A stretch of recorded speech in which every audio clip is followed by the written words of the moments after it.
Hello, everybody. My name is Marie Benjamin, and I'm going to talk to you about how the speaker Esther Perel uses ethos, logos, and pathos to create a powerful speech. Okay, can we want what we already have? Is one specific question that we're still waiting on an answer for, but it's very important. When you love, how does it feel? And when you desire, how is it different?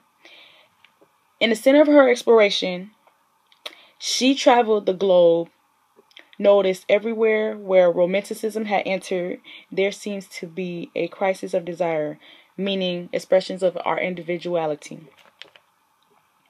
If there's a verb to go with love, it's to have. And if there's a verb to go with desire, it's to want. In love, we want to have to know the beloved. There's a point where I'm going to say, fire needs air, desire needs space. Basically meaning, desire, we don't want to go back to a place we already been. Basically, we don't want to backtrack. We want to move forward. She went to more than 20 countries, taking a question with her, and she asked people, when do you find yourself most drawn to your partner? And this is where ethos and logos come in. Ethos is because she's getting answers from people, which is basically answers that you can trust because you know it's real and it's official answers. And it's logos because it's a listener's ability to reason, which she is reasoning because she's getting the answers from the people. Okay, the first answer she got from the first people were when they are apart. That's when they mostly feel like they're drawn to their partner. The second group says they are drawn to their partner when I see him in his element. That's the second. And the third group said when we laugh together. Okay.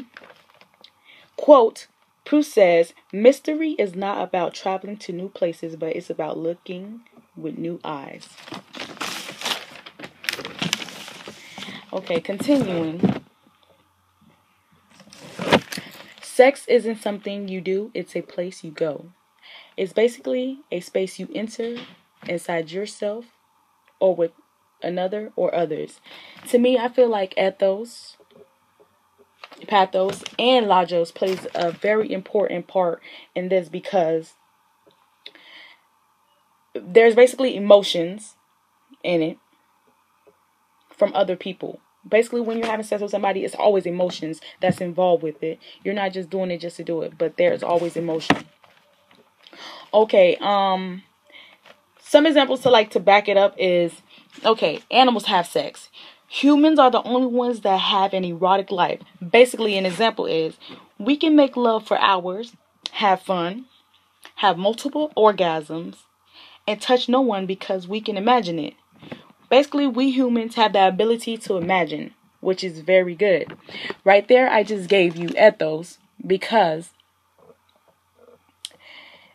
it was respectability, and you can basically believe what I'm saying because I gave you examples.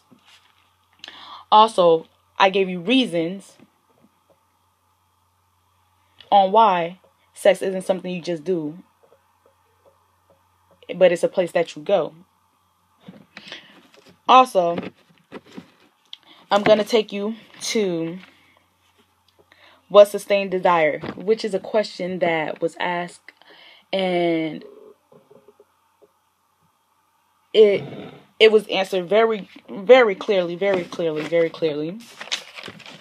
Okay, basically, Esther goes back to the real life definition of desire. She looked at it by looking at a community where she had grown up in, which is in Belgium. All Holocaust survivors, which we had two groups. One, those who didn't die, and those who came back to life. Okay, those who didn't die couldn't experience pleasure and could not trust anyone. Basically, their mind was all messed up. And those who came back to life were those who understood the erotic as an antidote to death. They knew how to keep themselves alive.